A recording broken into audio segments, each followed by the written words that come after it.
Imagine demain, Internet crash et il n'y a plus de réseaux sociaux. Tu veux que les gens se souviennent de quoi de toi? Qu'est-ce que tu veux qu'ils retiennent? Ok, j'avoue, c'est un peu extrême, mais t'as compris ce que je veux dire. C'est quoi ton message? Là aussi, c'est important de se poser cette question parce qu'elle va déterminer tout ce que tu vas créer derrière. Ton message, c'est ce que tu veux transmettre profondément dans tes vidéos.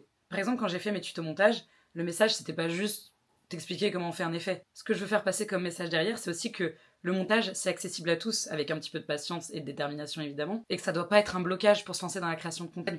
Après, t'as pas besoin d'un grand message engagé. Il faut juste que tu saches ce que t'as envie de laisser dans le cœur des gens quand ils voient ton contenu. Moi, par exemple, quand je reçois des messages de quelqu'un qui me dit qu'il a enfin osé se lancer grâce à mes tutos, bah c'est bon, j'ai tout gagné. Et ton message, il va te permettre de te maintenir aligné. Quand tu doutes, quand tu te compares, quand tu sais plus, bah reviens à cette phrase-là en fait. Parce que c'est le cœur de ton projet.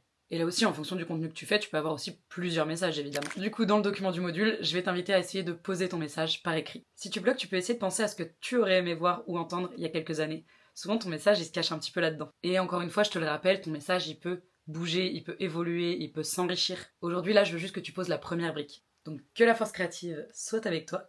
La bisoche!